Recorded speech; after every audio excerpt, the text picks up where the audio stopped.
Yes, this is the video for section 5.4, the last but one video for this semester, indefinite integrals and the net change theorem. Okay, these are our learning objectives. There are two of them. We'll use the antiderivatives, review the formulas for antiderivatives, and use them to evaluate indefinite integrals. And then we'll also reformulate the FTC2, that is the fundamental theorem of calculus part 2, in a way that makes it easier to apply to science and engineering problems. Okay, so now let's talk about indefinite integrals. Yeah, we should be able to distinguish carefully between definite integrals, okay, definite integrals and then indefinite integrals. Now for a definite integral, we have the limits of integration as specified, and it always gives you a value. It gives you a number. Okay, that's why when you differentiate it, if you have these as numbers, a and b are numbers. When you differentiate it, you get a number, you get 0. Whereas the indefinite integral is denoted by this without the limits of integration, all right, of a function, and this gives me a family of what? Of 4 functions. Now, this is basically the connection given by this part 2 of the fundamental theorem, and it connects in between the definite and indefinite integrals. Now, if f is continuous function on the interval ab, then the definite integral is what? It is what? The indefinite, okay, when we specified what? A and b. All right, so the effectiveness of the fundamental theory depends on what? Having a supply of what? Antiderivatives of what? Of functions. All right, so again, the definite integral gives us a number. The indefinite integrals, it gives us a family of what? Functions. Okay, in other words, this is the what? The most general antiderivatives that we talked about. Okay, the most general antiderivatives that we talked about in section what do you call it, 5.1. Okay, we tried 4.9. All right, so that's, we always, when you find the indefinite integral, you add what? You add a c to make it what? The most general what? Antiderivative. So here's an example. Okay, any formula can be verified by what? Differentiating the function, okay, on the right side and obtaining the what? The integral. So if I'm saying that the indefinite integral of secant squared of x with respect to the s is equal to tangent of x plus c, that means that if I differentiate tangent, I should get what? So my integrand, okay, is my f of x, which is what? The secant of what? S squared. So that question is that if this is my most, okay, my most general antiderivatives, right? Then that means that if I differentiate my most general, which is the tangent of x plus c, so the derivative of tangent of x is equal to what? Secant squared, plus the derivative of what? Constant is what? 0. So that's why the answer is what? Secant squared of x. All right. So this is what we call the what? The indefinite what? Integral. We add a c. Now here's a family of what? Indefinite integrals. These are formulas that we have, or the antiderivative that we've been talking about. Okay, the general, or the most general antiderivatives that we have been mentioning previously. Okay, so if you have a function, c times a function, you bring the c out and then find the entire derivative of that. Okay, and then you always, when you get the answer, you're always going to add a c to that. Okay, so if you have a constant, it's what? Ks plus c, and you have the power rule in that order. Now, these are formulas that we have talked about, and I'm going to I'll give this to you. You get this on the what? On the final exam. Okay. So I'm going to provide this to you for the final exam. All right. Now let's apply this. Say verify by differentiating, okay, the formula is what is correct. That means that this exercise number 2, the antiderivative or the integrand of cosine squared of x dx. So here my f of x, okay, is my what? Cosine squared x. And this whole thing is my capital or f of x. So the question is that if I differentiate this, I should get y f of x. All right, so let's verify this. So we want to verify if that is true. Okay, so the antiderivative of that, so that means we're going to differentiate this whole thing 1/2 x plus 1/4 sine 2x plus c. Okay, if we differentiate 1/2 x, you get what? 1/2. If we differentiate 1/4 sine of x, 1/4. Okay, and you apply the chain rule, you get 2 cosine of what? 2x. And if you differentiate a constant c, you get what? 0. All right, so this give me 1/2 plus 1/2, sorry, cosine 2x. All right, so what is this? This is the same as what? 1 plus cosine 2x over what? Over 2. So let's see if that is equal to cosine squared of what? X. Well, there's an identity, all right? Identity, a trig identity, right? Which is saying that a cosine of what? 2x is equal to 2 cosine squared x minus 1. So if I add 1 to both sides, then I have what? Cosine 2x plus 1 equal to 2 cosine squared x, right? So then divide both sides by 2. Okay, then you get what? Cosine squared x is equal to cosine 2x plus 1 over what? Over 2. So basically what we have there is just this what? Cosine or squared of x. And this is what? The small f of x. And so we have seen that the derivative of the capital F of x is equal to small. So it is what? Checked. Okay, so now we want to find the most general indefinite integral that, okay, we're going to use the power rule. Okay, now this is the same as what? The antiderivative of 5 dx with respect to x. You can spread it over them, okay, or you get 2 over 3 x squared dx, then plus the integral 3 over 4 x cubed what? Dx. Now I can do it without, I mean, separating them like that, but I wanted to see that you can separate them. So this is just to be a 5x, okay? I don't need to add c to each of them, but if I add c1, you can see the c1 is plus c1. And then if we different antiderivative of that is what? 2 over 3 times x cubed over 3. Okay, then if you add a c2, another constant, and then you have what? 3 over 4 x to the 4 divided by 4. All right, then plus what? C3.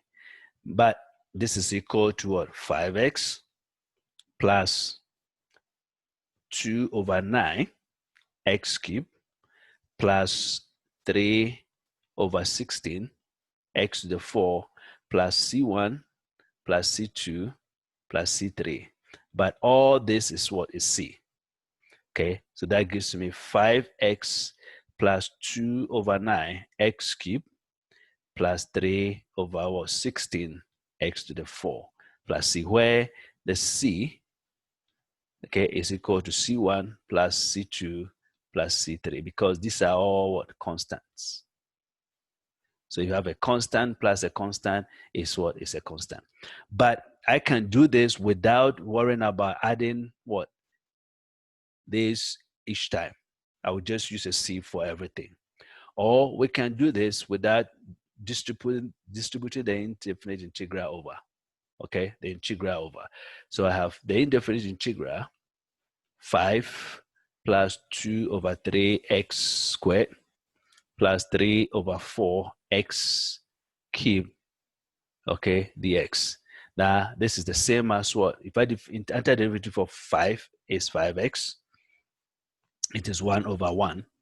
And then this is 2 over what? 3 times x cubed over 3 plus 3 over 4 x to the 4 over 4, then plus what?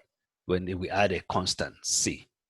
So you have what? 5x plus 2 over 9 x cubed plus 3 over 16 x to the 4, then plus what? A constant c. So let's see if we differentiate this, okay? This is my capital F of x. So let's find f prime of what? X. That is, let's find the derivative of this function, which is 5x plus 2 over 9 x cubed plus 3 over 16 x to the 4 plus c. So we want to check if our answer is what? Is correct. Okay, if we differentiate 5x, you get what? 5. If we differentiate 2 over 9, that gives me 2 over what? 9 times 3 x second, and this is 3 over what? 16 times 4 x to the what? Third. If you differentiate a constant, you get 0. So this will be 5 plus what? 2 over 3 x squared plus 3 over 4, okay, x to the second.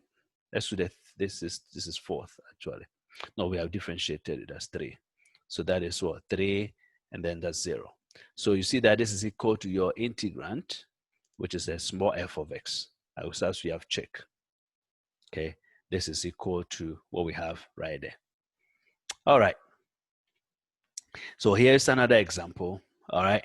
Now, if you differentiate this, you got to be careful, right? If I look at x squared plus x, then plus 1 over x squared plus 1.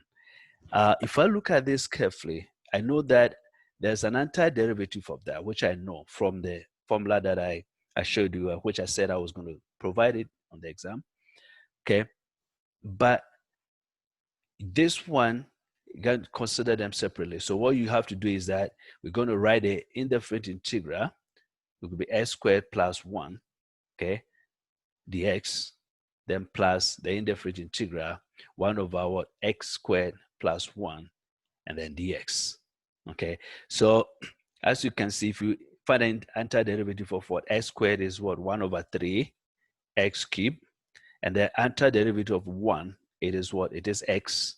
Then plus, what is this? Look at this carefully. You have, it is the same as 1 over 1 plus x squared dx. And this is what? This is the arctangent of x. So this basically is what? Arc what? Tangent of what? Of x. Then we add what? A big C. Okay, so your answer is, as we have what? 1/3 x cubed plus x, then plus what? The arctangent of x plus what? Plus c. And that is the answer for that. Okay. Now let's go to some applications, all right, of the net change what? Theorem. All right. So we can use this, the second part of fundamental theorem of calculus, which gives you the antiderivatives and then the difference between, give a number. So we call it the net change theorem, okay?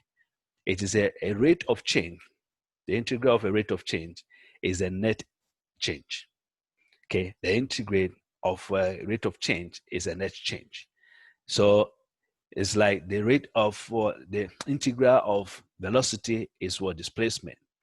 The integral of acceleration is what? Velocity, which is the same as saying the antiderivative of velocity is what? Displacement. The antiderivative of acceleration is what? Velocity. Now, this principle can be applied to all of the rates of change in natural and social or sciences. Here are the few of them.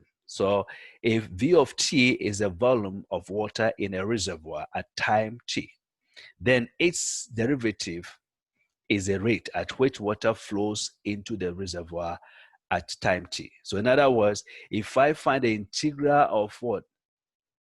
The rate, I get what? How much water in the what? In the reservoir, the volume in the reservoir. Okay, we can apply it to the business. When you have C is a cost function, C of X is a cost function. So if you find that, okay, if you integrate the marginal, what they call the marginal costs, okay, you get what? The cost function, how much the cost it costs to produce something. All right, or if an object moves along a straight line with a position function s of t, then its velocity is that. There's a derivative of that. Okay, so look at this equation 2. That said that if I have its interval between the time t1 and t2 and the velocity, then if I find the antiderivative or the definite integral of the velocity, I get the displacement between the time intervals t1 to t2, and this is the what we call the net displacement, the net change. Okay, the net change, okay, of what? That's a displacement. Okay, all right. So this net change of position or displacement is the time between the time interval of t1 to t2. Okay, this was true for the case where the object moves in the positive forward direction, but we now have proved that it is always true. So we can go forward, that's a positive direction. That's the same as we're moving forward. Okay, and then we can go backwards. Okay, so you can have what? You can move what? Backwards, and then that's going to velocity will be what? Negative, because the velocity could be positive or negative. If it's positive, it is moving forward or moving to the right. If it is negative, it is moving to the left. Okay, all right. Now, if you want to calculate the distance, all right, the object travels during that time interval, we have to consider the intervals where the velocity is what is positive and where it is what it is negative for the times. And we said that if it is negative, it moves to the left or moving backwards. If it's positive, it is moving to the right or moving what? Forward. So in both cases, the distance is computed by what? Integrating what? The absolute value. Okay, that's the speed. Okay, the speed. That's why we take that the speed between the time intervals. Okay, so that gives me the total what? Total distance what? Traveled. Okay, now actually this is supposed to be 2 and 1. That's 2 and 1. Okay, between the time interval that. All right. So you put this in the perspective in a diagram. So you have from T1 to what? T2. Okay. If it is positive, that means the particle is moving what? To the right, or is moving forward. Okay. And then if it is negative, as in this case, that will be it's moving what? Left, or is moving what? Backwards. Okay. So if you talk about the displacement, it is what? Between the time interval of what? The velocity. In this case, we have A1, A2 is negative plus what? The sum of them, of the areas. And then the distance traveled is between the time interval T1 to T2 is what? The integration of the speed, which is the absolute value of the what? The velocity. All right. So in this case, you have what? A1, A2, and then A3. But note that we take the absolute value because it makes this one positive, the A2 positive. Okay. All right, so here's an example. A particle moves along a line so that its velocity at time t is given by this expression here, t squared minus t minus 6, measured in meters per second. A, find the displacement over that time interval, okay, 1 to 4, and find the distance traveled during this period. Okay, so we're going to solve them first using the equation 1, which is what this is this acceleration or the displacement between time t2 minus what t1 is equal to the integral from what t1 to what t2 of the v of t, that's the velocity with respect to time. Okay, now our time interval in this case, my t1 is 1, my t2 is what is 4 seconds, and that's why we have that. So if I integrate that and then find the antiderivative of t squared minus t, okay, minus 6, and that gives me, this is t squared, okay. So I get 1/3 t cubed over 3, and then t squared over 2, then minus what 6t. Then when I evaluate, this is the same as what minus 4.5 what meters. Okay, now since it's negative, what is it telling me? It is moving what to the left. Okay, the distance cannot be negative, but it shows that the particle is moving left or moving backwards. All right, so we say that this means that the particle moved what 4.5 meters toward what the left. Now, if you want to calculate the distance, now note that the v of t, okay, if you factor this, you have t minus 3 times t plus 2. Now, when this is negative, okay, over the time interval, all right, so you have this, and you have minus 2, and then what, and 3. Okay, so when is what the velocity, this is for the v of t, when is it positive? Okay, if it is greater than, if it is positive, let's see, is equal to 0. So between 1 and 3, okay, between 1 and 3, because we are considering what do you call it, because it's the t is from what, it's from 1 to what, to 4. So that's why I'm not even considering a negative. So the critical value in this case will be, if you want to call it, that'll be what? That'll be 3. So now I have it between 1 to 4. So let's put it this way, 1 to 4. Okay, because you have 3 there. Therefore, it is positive. Actually, it's negative when you have this, and this side is what is positive. So we say that it is moving left when between time interval 1 to what, 3 seconds, and then moving right from time interval 3 to what, to 4 seconds. So if you want to integrate that, finding the distance, okay, so distance traveled, okay, is going to be from 1 to 4, absolute value of v of t, okay. But this is, if it's between the time interval 1 to 3, the velocity is negative, because that's what we just indicated. So plus from 3 to what, 3 to 4. Okay, but that's positive. So you have the same. If you put this negative, this makes it, you see that negative minus t squared, then plus t plus 6. Whereas this would be t squared minus t minus what, 6. All right, because the negative v of t is equal to minus t squared plus t plus 6. All right, and then my v of t originally is what? T squared minus t minus 6. So when we integrate this and add them, this is what we get. The first one, you get this, that will be that. And then when you substitute you evaluate it at 3 for this, and then at 1, find the difference, and then do the same for the other one. You come to what? 61 over 3, which is approximately 10.17 meters. Okay, that's the total distance we'll travel between the time interval 1 second to 4 seconds of the particle. So here ends the section 5.4. One more video to go. Thank you.